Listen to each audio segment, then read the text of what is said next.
શાળાઓમાં FRCA fee ઘટાડા માટે સૂચના આપી છે। ફી નિયમન સમિતિના નિર્ણય સામે શાળા સંચાલકોમાં નારાજગી જોવા મળી છે।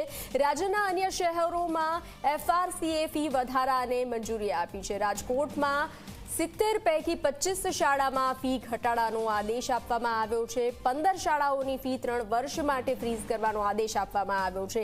સ્વનિર્ભર શાળા સંચાલક માટે નિર્ણયનો વિરોધ દર્શાવવામાં આવ્યો છે। ભરત ગાજીપરાએ શિક્ષણ મંત્રીને પત્ર લખીને રજૂઆત કરી છે। શાળાઓનો ખર્ચ દર વર્ષે વધતો જાય છે તેવી રજૂઆત કરવામાં આવી છે। નિયમન કરો, નિયંત્રિત ના કરો, કારણ કે 70 થી 80 જે એમને ઓર્ડર કર્યા છે એમાંથી મોસ્ટ ઓફ 20-25ની ફરિયાદ છે કે અમારી ફી ઘટી છે। એટલે આગળના જે ઓર્ડર છે એ ખરેખર જોઈએ તો ઇલીગલ ગણાય, બરાબર।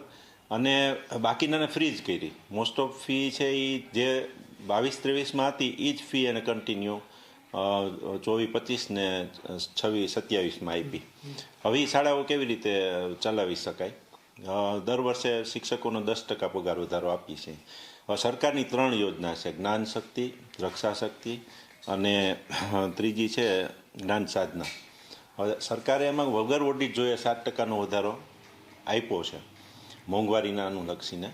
તો રાજકોટની એફઆરસી છે એ હવે આ ધ્યાન લેતી નથી અને એકાઉન્ટ હવે કઈ રીતે જોવે છે એ ખબર નથી। સાંસદ હેમાંગ જોશી